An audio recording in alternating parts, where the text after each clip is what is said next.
গত কয়েকদিন ধরেই আমাদের আরামবাগ সাব ডিভিশনে যে 4 বিধায়ক আছে, এই 4 বিধায়কের বদনাম করার জন্য বিভিন্ন রকমভাবে তৃণমূল কংগ্রেসের টিম, পিকেট টিম পুরো উঠে পড়ে লেগেছে। কয়েকদিন ধরেই টানা রকমভাবে আমাদের বিরুদ্ধে পোস্ট করা হচ্ছে, কোথাও ফটো সাঁটা হচ্ছে, কোথাও প্ল্যাকার্ড সাঁটা হচ্ছে।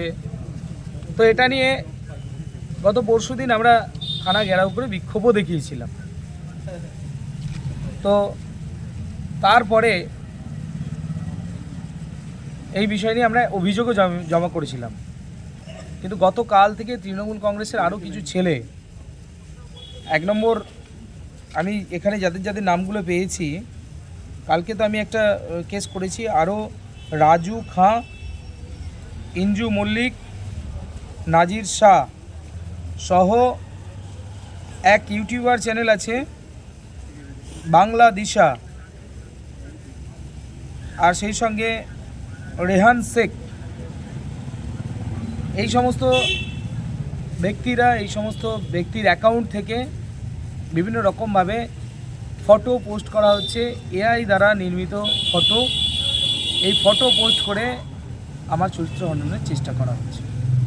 যে তৃণমূল কংগ্রেস আমাদের সাথে মাঠে ময়দানে নেমে রাজনীতি করতে পারছে না, সম্মুখ সমরে আসতে পারছে না, তারা আজকে আমাদের বদনাম করানোর জন্য, জনমানসে আমাদের উল্টো রকম প্রভাব বিস্তার করার জন্য আমাদের এরকমভাবে ছবি পোস্ট করে সাধারণ মানুষের কাছে নোংরা বাতাবরণ ছড়িয়ে দেওয়ার চেষ্টা করছে।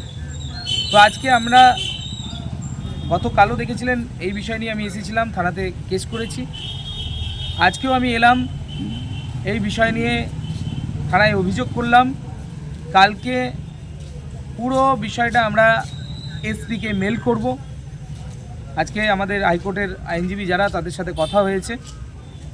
এসপিকে আমরা মেল করার পর আমরা এসপির কাছ থেকে 2 দিন আমরা দেখব উনি কি বলছেন। যদি 2 দিনের মধ্যে ওনার কাছে কোনো জবাব না পাওয়া যায়, বা কী জবাব হলো এর বিরুদ্ধে এসপি সাহেব কী অ্যাকশান নিল, তো অ্যাকশান নেওয়ার পর তারপর ওনার কাছ থেকে মতামত নেওয়ার পর আমরা কোর্টে যাব।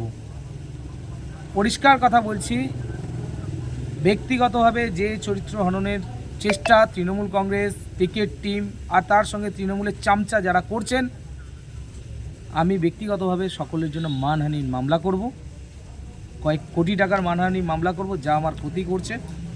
তার সাথে সাথে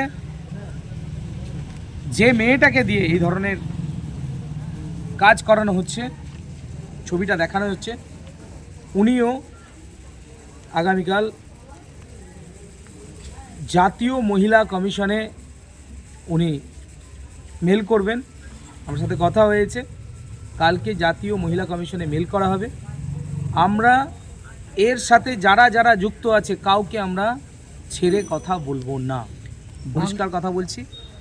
বাংলা ওর কমেন্টে দেখুন না কার ছবিগুলো দেওয়া হয়েছে, কি বোঝাতে চাইছে।